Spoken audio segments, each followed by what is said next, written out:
platform terpercaya di Indonesia bagian Sumatera Selatan. Jangan lupa follow dan promosi medsos kami berdiri 2015. The South Sumatra Regional Police Chief and the National Police Chief will later conduct an investigation into all those involved in using the village funds.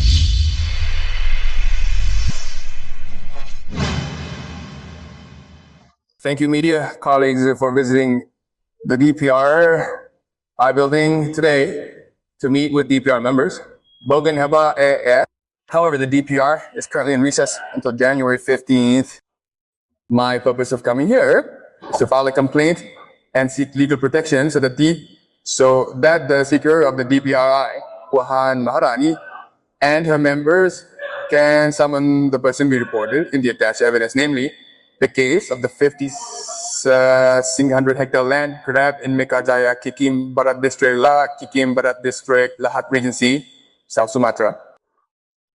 We have also reported the case to the Lahat Police with report 501. We also suspect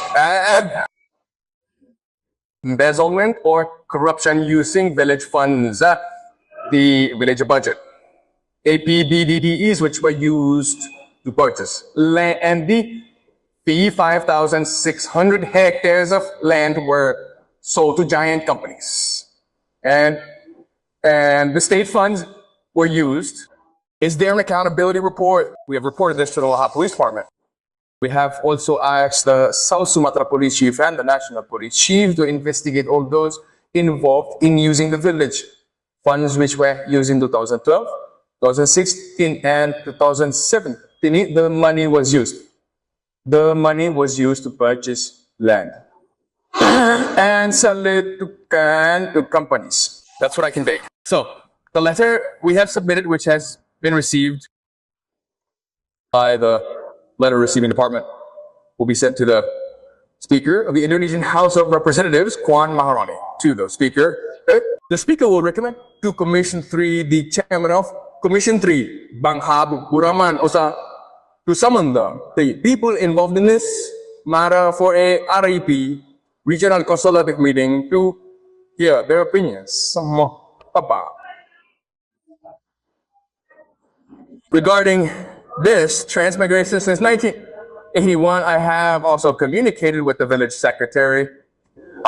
The village secretary, he was not involved in the use of the 2016-2017 village funds, so he was unaware of it. And he was also a victim.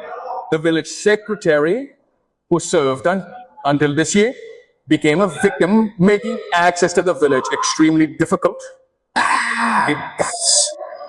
Damaged roads were destroyed and bridges were destroyed by companies, making it difficult for people to get in and out. And saddest of all, in this day and age, there are still areas without signal. Yes, we asked President Prabowo to follow up on our reports to the Corruption Eradication Commission, KPAK, the National Human Rights Commission, Comnas Ham, and the Witness and Victim Protection Agency, LPSK, which we recently submitted to the House of Representatives. We also asked the Attorney General's office. Hopefully, Mr. Prabowo, the current President of the Republic of Indonesia, will fulfill his promise to all of us, to the community, to defend and help the underprivileged or to the PDEP. So perhaps we ask the Speaker of the House of Representatives to recommend to the Chairperson of Commission 3 to hold a hearing to summon all those involved in this matter. Thank you.